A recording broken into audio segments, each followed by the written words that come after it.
안녕하세요. 책방 차차 달콤 엘리입니다. 여러분은 혼자 하기 어디까지 할 수 있으십니까?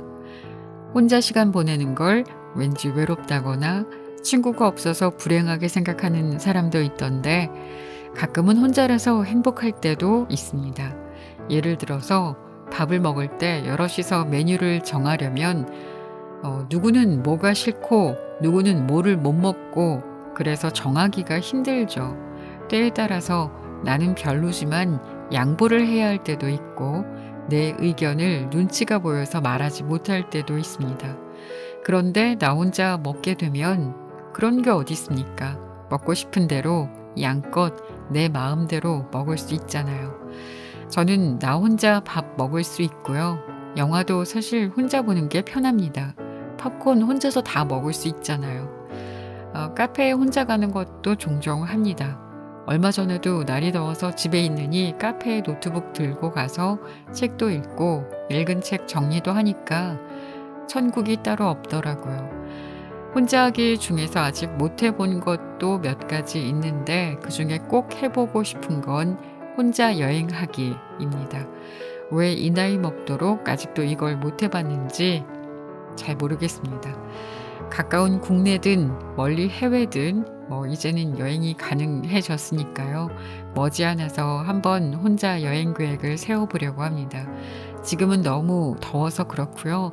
날이 좀 시원해지면 휴가철 끝나고 나면 혼자서 천천히 걷는 여행을 해볼까 합니다. 그렇게 나와 친해지고 나를 위로해주는 시간을 만들어 보려고요. 혼자라서 외로운 게 아니고 혼자라서 행복한 시간을 꼭 가져보라고 권하는 책을 오늘 함께 할 건데요. 아마 여러분들도 들어보시면 혼자 여행하고 싶다라는 생각이 드실 수도 있을 것 같습니다. 오늘의 책 혼자만의 시간이 필요한 이유 지금부터 시작해 볼까요? 혼자 있는 시간 솔로 타임을 되찾자. 우리는 가끔 일상 속에서 가슴에 커다란 구멍이 뚫린 듯한 깊은 공허감을 느낄 때가 있다. 그 공허감은 인간관계로 지치고 피곤해졌을 때 찾아온다. 이렇듯 가슴에 깊은 공허감을 품고 있는 사람들에게 나는 혼자 있는 시간인 솔로 타임을 가져보라고 말한다. 솔로 타임이란 일상적인 인간관계에서 잠시 벗어나 조용하고 안정된 곳에서 혼자만의 시간을 보내는 것이다. 이 방법만으로도 가슴속에 자리 잡은 깊은 공허감에서 벗어날 수 있다. 나는 병원에서 근무하던 20, 30대 시절 내 일에 가끔 회의를 느낄 때가 있었다. 그럴 때면 내가 좋아하는 공원에 가서 혼자 멍하니 시간을 보내곤 했다. 나를 알아보는 사람이 아무도 없는 곳으로 가서 조용히 느긋한 시간을 보냈다. 그러면 이상하게 기분이 편안해지고 조금은 의욕이 생겼다. 정신건강의학과 구급병동에서 일하던 당시에는 나도 모르는 사이에 몸과 마음이 딱딱하게 굳어져 있었다. 혼자 있는 시간은 그런 긴장감에서 나를 해방시켜준 귀중한 시간이었다. 일주일에 한두 번 정도는 직장 동료와 친구, 애인과 가족 등 일상적인 인간관계에서 벗어나 혼자만의 시간을 가져보자. 그것만으로도 마음이 한결 가벼워질 것이다. 이를테면 커피숍에서 1시간 정도 책을 읽는 것도 좋다. 집이나 회사에서 나와 목적 없이 산책을 하는 것도 좋은 방법이다. 만약 시간이 허락된다면 혼자 여행을 떠나는 것도 솔로 타임을 보내는 훌륭한 방법 중에 하나다. 우리의 사고와 감정은 인간관계나 주변 환경에 강한 영향을 받는다. 따라서 평소와는 조금 다른 곳에 가는 것만으로도 마음속에 있는 공허감을 지울 수 있다. 매일 얼굴을 마주하는 사람이나 일상적인 환경에서 가끔 떠나 있는 시간이 우리에게는 반드시 필요하다. 그 시간은 평소와 다른 사고, 평소와 다른 감정을 우리에게 가져다 준다. 인생을 바꿔주는 진정한 자기 실현.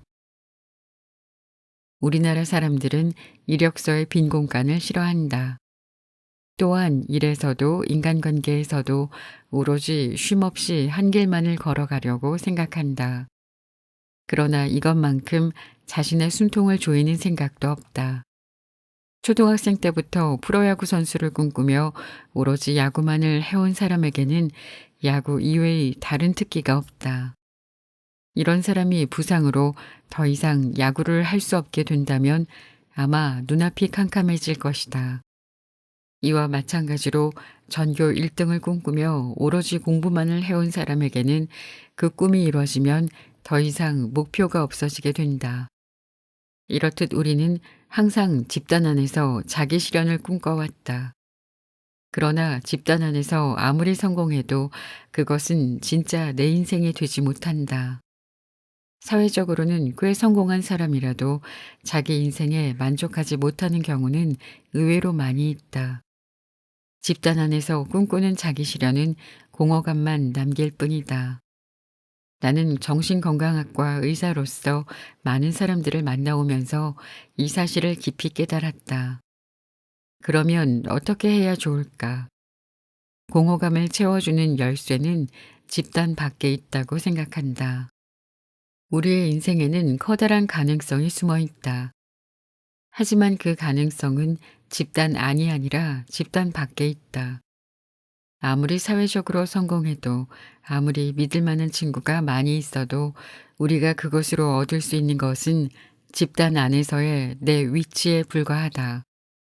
집단 속에서 사람들과 아무리 좋은 관계를 맺는다 해도 그것만으로는 절대 내면의 충족감을 얻을 수 없다. 앞에서 몇 번이나 얘기했듯이 소중한 인간관계나 집단 안에서의 내 위치도 물론 중요하다. 그러나 지금 내가 주장하고 있는 것은 진정한 자기 실현은 집단 밖에 있다는 사실이다. 이것은 곧 제2의 자기 실현이라고 말할 수 있다. 우리의 인생을 빛내줄 진짜 열쇠는 집단 안이 아니라 집단 밖, 즉 혼자 있는 시간에 있다. 집단은 진짜 재능을 인정해 주지 않는다. 사람에게는 누구나 재능이 있다. 많은 사람들이 이렇게 말한다. 그러나 그 재능의 씨앗을 키워나가는 사람은 현실적으로 극히 일부에 불과하다. 또한 한 번 인정받은 재능을 20, 30년 동안 유지하는 사람도 거의 없다. 하지만 나는 그러한 현실 속에서도 사람에게는 누구나 재능이 있다고 여전히 생각한다. 왜냐하면 재능이란 정해진 틀로 평가될 수 없는 능력이기 때문이다. 머리가 좋다, 노래를 잘한다, 춤을 잘 춘다, 글을 잘 쓴다 등등의 능력을 나는 재능이라고 부르지 않는다. 세상을 뒤흔들 만한 진짜 재능은 기존의 평가축으로 인정받기 어렵다. 생각해보면 당연한 일이다. 아직 평가 기준이 없는 진짜 재능만이 세상을 바꿀 수 있기 때문이다. 에디슨도 라이트 형제도 스티브 잡스도 모두 천재였지만 그들은 사회적으로 인정받기 전까지는 모두 이상한 사람에 불과했다. 그러나 그 이상한 행동에 그들의 재능이 숨어 있었다. 재능이란 그 사람이 가진 독특한 감각 세계다. 따라서 재능은 꽃으로 피어나야 비로소 세상에 드러나 그 가치를 인정받을 수 있다. 우리는 에디슨이 발명한 전구나 라이트 형제가 발명한 비행기, 그리고 스티브 잡스가 만든 아이폰의 훌륭함을 잘 알고 있다. 그러나 그 발명품이 탄생하기 전까지 그들의 감성과 감각 세계를 인정해주는 사람은 아무도 없었다. 그렇기 때문에 나는 주변의 이해도 공감도 필요 없는 감성과 감각 세계만이 재능의 본질이라고 생각한다. 집단 안에서 쉽게 인정받고 찬사받는 재능은 손때 묻은 재능에 불과하다. 손때 묻은 재능은 기존에 있었던 무언가를 다시 만든 것일지도 모른다. 아무리 참신하고 기발한 재능이라도 집단 안에 있는 한 그것은 진정한 재능이 되지 못한다. 몰두의 힘. 진짜 재능은 꽃을 피워야 그 가치를 인정받을 수 있다. 그러면 재능의 꽃을 피우는 방법은 무엇일까? 아직 평가 기준이 확실하지 않은 재능의 싹을 발견하기 위해서는 어떻게 해야 할까? 이것은 매우 어려운 문제이지만 적어도 심리학에서는 재능의 싹을 키우는 한 가지 원칙이 있다. 그 원칙은 바로 집중이다. 공부든 운동이든 어느 한 가지에 집중하고 있는 동안에 재능의 싹은 자라게 되어 있다. 그것은 왜일까? 그 이유는 다양하지만 한 가지 분명한 사실이 있다. 무언가에 집중할 때면 우리는 집단의 평가에서 벗어나 나만의 기준으로 일에 몰두할 수 있기 때문이다. 비록 집단 안에 있을지라도 집중은 나만의 시간, 즉 솔로 타임을 가지는 것과 같다. 비행기 만들기에 매진한 라이트 형제의 집중력은 아마 세상 사람들의 눈에는 광기로밖에 보이지 않았을 것이다. 그러나 그 광기에 찬 집중력이 인류의 역사를 바꿔 주었다. 시간 가는 줄 모르고 무언가에 몰두하는 사람은 집단 안에서도 튀기 마련이다. 반대로 말하면 집단 안에서 다른 사람의 눈을 의식하는 한 우리는 무언가에 몰두하기 어렵고 그 결과 재능의 싹은 자라지 못하게 된다. 현재에는 불확실한 가치만이 미래의 가치를 낳는다. 진짜 재능은 아무도 그 가치를 인정해 주지 않는 잠재 기간 동안 그 싹이 자라난다. 목적 없는 시간의 힘. 집단에서 벗어나 주변의 평가를 의식하지 않고 묵묵히 자신만의 세계에 몰두할 때 재능은 꽃을 피울 수 있다. 이렇게 말하면 해탈을 위해 연마하는 스님의 이미지가 떠오를지도 모른다. 그러나 딱히 수준 높은 것에 몰두하지 않아도 된다. 내가 깊이 빠질 수 있는 것이라면 게임도 만화도 상관없다. 내가 어렸을 때는 독서는 좋은 습관이지만 만화책을 읽는 건 나쁜 행동이다 라는 가치관이 아직 강하게 남아 있었다. 그때는 많은 사람들이 만화책을 무시했다. 그러나 지금 인류 만화가로 활동하고 있는 사람들은 대부분 부모 몰래 만화책에 몰두하며 어린 시절을 보냈을 것이다. 자녀가 하루에 몇 시간이나 게임에 빠져 있으면 옛날은 물론이고 지금도 많은 부모들이 걱정을 한다. 그러나 지금 크리에이터나 프로그래머로 활동하고 있는 사람들은 과거의 남들보다 게임에 몰두한 시간이 더 많았을 것이다. 어린아이들은 어른들이 지겨워할 정도로 똑같은 DVD를 몇 번이나 반복해서 본다. 한 장면에 빠지면 그 장면만 계속 돌려보면서 크게 웃는다. 그 이유는 다른 사람에게는 무의미한 장면이라도 본인에게는 큰 가치가 있기 때문이다. 이렇듯 세상의 눈에는 전혀 무의미하고 가치가 없는 것처럼 보여도 그것에 몰두하고 있을 때 재능의 싹은 자라난다. 그러니 내 눈에는 하찮고 의미 없는 행동처럼 보일지라도 다른 사람의 집중을 방해해서는 안 된다. 집단의 평가에서 벗어나 무언가에 몰두하고 있을 때만이 배움의 기쁨을 느낄 수 있기 때문이다. 사람은 미래의 고수익이나 누군가가 시킨 일이라는 외적 동기로는 배움의 기쁨을 얻을 수 없다. 목적 의식을 높이자란 말은 언뜻 보기에 대단한 말처럼 느껴지지만 자칫하면 그것은 집단의 기대에 부응하라라는 말밖에 되지 않는다. 자발적 동기가 없는 상태로 다른 사람의 정보만 습득하다 보면 살아있는 지식을 얻을 수 없다. 인간의 집중력은 집단의 기대에서 벗어났을 때 최대한으로 발휘된다. 즉, 목적 의식이나 칭찬 욕구에서 벗어났을 때 뇌는 자신의 힘을 최대한으로 끌어낸다. 좋아하는 과자로 손이 갈 때 우리의 머릿속에는 조금만 먹으면 살 안 찐다. 저녁을 굶으면 된다. 라는 목적 의식은 사라지고 없을 것이다. 그저 묵묵히 혀와 입속에서 맛과 식감을 느끼고 싶을 뿐이다. 좋아하는 과자를 먹는 것처럼 한 가지 일에 묵묵히 몰두하고 집중하는 것.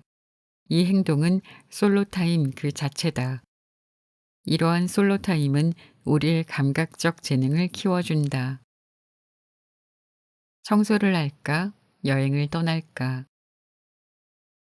익숙하고 정든 집단에서 벗어나 마음의 벽을 허물기란 그리 쉽지 않다. 그러나 우리는 누구나 일시적으로 집단에서 벗어날 수 있다. 집단에서 벗어나는 가장 쉬운 방법은 여행을 떠나는 것이다. 혼자서 며칠, 가능하면 3박 4일 이상으로 여행을 떠나보자. 그러면 아마 여행 둘째 날, 셋째 날부터는 마음이 가벼워지고 평소 고민했던 일도 별일 아닌 것처럼 여겨질 것이다. 여행을 떠나는 것만으로도 마음이 가벼워지는 이유는 우리를 둘러싼 사람과 환경이 바뀌기 때문이다. 여행을 떠나면 우리는 평소와 다른 사람을 만나고 평소와 다른 공간에서 시간을 보내게 된다. 앞에서도 이야기했듯이 인간은 항상 주변 사람들에게 강한 영향을 받는다. 그러나 사실 우리는 사람뿐만 아니라 옷이나 가구, 식사 등 나를 둘러싼 다양한 환경에 영향을 받는다. 여행을 떠나면 우리의 몸은 평소 익숙한 인간관계나 다양한 물건에서 멀어지고 전혀 다른 사람과 물건의 영향을 받기 시작한다. 그 결과 우리의 의식은 자연히 집단 안에 있는 나에서 멀어지게 된다. 열차의 창밖을 바라보는 여행자의 표정에서는 너나 할 것 없이 모두 철학자와도 같은 엄숙한 분위기가 흐른다. 어딘가 사색적이고 다소 긴장감이 떠돌기도 한다. 그것은 무의식 중에 일상생활과 전혀 다른 새로운 무언가를 오감을 통해 받아들이고 있기 때문이다. 눈앞에 펼쳐진 미지의 풍경, 평소와는 다른 바람 냄새. 그러한 것을 느끼는 동안에 사람은 집단에 사로잡혔던 신체 감각에서 벗어나게 된다. 인류는 농경과 정착 생활을 시작하기 전에 수백만 년이라는 오랜 기간 동안 채집 활동을 해왔다. 채집 활동이란 여행하는 생활이다. 즉, 사람은 수백만 년 동안 여행을 하면서 생활한 것이다. 이렇듯 여행은 인간에게 가장 자연스러운 행동이다. 우리 조상이 농경을 꿈꾸고 정착 생활을 시작한 무렵부터 집단의 심리학적 문제가 발생했다고 해도 과언이 아니다. 다만 현대를 살아가는 우리는 여행만 하면서 살 수는 없다. 하고 있는 일과 아직 어린 자녀를 놓아두고 떠날 수는 없기 때문이다. 돈과 시간에 여유가 없어서 여행을 가지 못하는 사람도 있을 것이다. 그러한 사람들에게 나는 청소를 추천한다. 청소는 심리학적으로 여행과 비슷한 효과를 발휘한다. 여행과 청소에는 커다란 공통점이 있다. 그것은 물건을 버리는 것이다. 미니멀 라이프든 정리의 마법이든 청소의 요점은 버리는 것에 있다. 여행을 떠나는 것은 우리 방에 있는 많은 물건을 잠시 버리는 것과도 같다. 그리고 청소도 버리는 행위다. 여행과 마찬가지로 청소도 물건에서 우리의 마음을 분리시키는 효과를 발휘한다. 책장에 꽂힌 책, 주방 선반의 그릇, 옷장 속의 옷. 말 그대로 우리는 24시간 동안 많은 물건에 영향을 받는다. 방에 놓인 수많은 물건은 우리 자아의 기반이기도 하다. 따라서 물건을 버리기란 의외로 쉽지 않다. 그러나 크게 마음먹고 물건을 버리면 우리는 기존의 나에서 벗어나 새로운 나를 만날 수 있다. 물건 하나를 버리는 것은 내 정체성 일부를 버리는 것과 같다. 오랜 시간 이동하며 지내온 채집 민족에게는 소유물이 그다지 많지 않았다. 그들의 소유물이란 가지고 다닐 수 있는 물건뿐이었다. 그러나 한 곳에 정착하고 소유물이 많아지면 많아질수록 우리는 수많은 물건에 다양한 영향을 받기 시작했고 그만큼 정체성도 강해졌다. 그 결과 우리는 변화하기가 어려워졌다.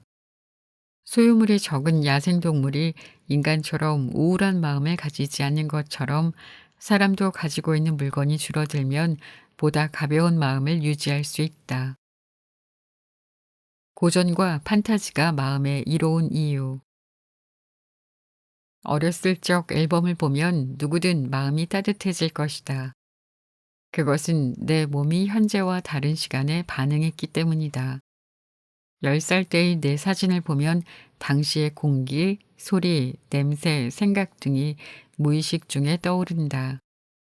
이와 마찬가지로 우리는 고전이나 역사 또는 판타지 작품을 통해 먼 과거나 미래로 들어갈 수 있다. 여행이나 청소가 공간에 반응하는 심리학적 기술이라면 고전과 판타지 읽기는 시간에 반응하는 심리학적 기술이다. 공자나 맹자, 그리스 비극이나 로마 신화를 읽다 보면 천년 단위의 시간을 거슬러 올라가 먼 과거의 공기를 느낄 수 있다. 반대로 미래의 공기를 느끼고 싶다면 판타지 작품을 읽으면 된다. 판타지는 만들어낸 이야기 아니야? 이렇게 생각하는 사람도 있을 것이다. 그러나 작가의 상상력은 놀라울 정도로 현실을 반영한다. 은하철도 999와 우주전함 야마토라는 작품을 만든 마스모토 레이지는 서기 2222년 철이가 은하철도 999를 타고 여행을 떠난다 라고 작품 속에 정확한 날짜를 설정해 놓았다. 마스모토 레이지가 날짜를 정확하게 설정할 수 있었던 것은 다양한 자료와 지식을 모아 50년 후, 100년 후라는 미래 세계를 실제 세계처럼 상상했기 때문이다. 마스모토 레이지처럼 상상력이 뛰어난 작가의 판타지 작품을 보다 보면 가상의 미래 세계를 생생하게 느낄 수 있다. 또한 고전과 판타지 작품을 읽으면 세상은 계속된다 라는 당연한 사실을 새삼 깨달을 수 있다. 그 생각은 평소 우리가 살아가는 작은 집단에서 벗어나 큰 세상에 반응할 수 있도록 돕는다. 인류의 역사는 수천 년 전부터 현대로 이어져 왔다. 나는 이 세상에 잠시 머무는 존재일 뿐이다. 내가 죽은 후에도 세상은 계속 돌아갈 것이다. 최근 한 치 앞만 내다보는 사람들이 늘어난 듯하다. 그러한 짧은 시각은 작은 집단 속 인간관계에서 비롯된 것이다. 내 인생을 100년, 500년, 1000년이라는 긴 시간축으로 생각하면 집단 안에 물든 작은 세계관에서 벗어날 수 있다. 높이 나는 새가 멀리 본다라는 말이 있지만 대부분의 사람들은 고작 해야 10년 아니면 2, 3년 정도의 시간만 그리며 살아간다. 그러나 몇백 년, 몇천 년이라는 긴 시간축을 넘나들다 보면 작은 집단 안에서 전전긍긍했던 나는 사라질 것이다. 고전과 판타지 작품을 어렵게 생각하는 사람도 있다. 그러나 처음부터 모든 내용을 이해할 필요는 없다. 지금 당장은 이해가 되지 않아도 서두르지 말고 한 문장 한 문장 그 내용에 내 몸을 반응시켜 보자. 독서 100편 의자 현이라는 말이 있다. 책을 100번 읽으면 그 내용이 저절로 이해된다는 뜻이다. 지금 당장은 잘 알 수 없어도 글자를 천천히 읽어 내려가다 보면 점점 마음속의 시간축이 확장될 것이다. 옛 선원들은 백기를 잃지 않기 위해 움직이지 않는 별인 북극성을 나침반으로 삼았다고 한다. 긴 시간의 축은 집단에서 벗어나 내 삶의 방향성을 잃지 않도록 도와주는 나침반과도 같다. 곁에 누군가가 있어줬으면 하는 때도 있지만 제발 나 좀 내버려 뒀으면 싶을 때도 있죠. 아무도 나를 모르는 곳으로 뚝 떨어져서 혼자 아무것도 하지 않고 가만히 있었으면 싶을 때도 있습니다. 특히나 힘들 때, 삶에 지칠 때, 사람에 치일 때 그런 생각이 드는데요. 오늘의 책 혼자만의 시간이 필요한 이유를 읽으면서 집단과 개인에 대해서 많은 생각을 하게 되었습니다. 우리라는 문화를 중요시하는 사회 분위기에서 사실 요즘은 우리보다는 개인, 나를 중시하는 문화로 조금씩 바뀌는 것 같기도 하죠. 제가 전공이 미디어 커뮤니케이션인데요. 커뮤니케이션의 가장 작은 단위가 무엇인지 아십니까? 바로 나 자신입니다. 나도 나와 대화가 가능하잖아요. 나도 나의 의견이 있고 나에게 질문을 하기도 하고 나에게 배려할 수도 나에게 양보할 수도 있습니다. 오늘 하루라도 다른 사람에게만 배려하고 양보하지 말고요. 나 자신에게 먼저 배려하고 양보하면 어떨까요? 지금까지 책방차차 달콤 엘리였습니다. 감사합니다.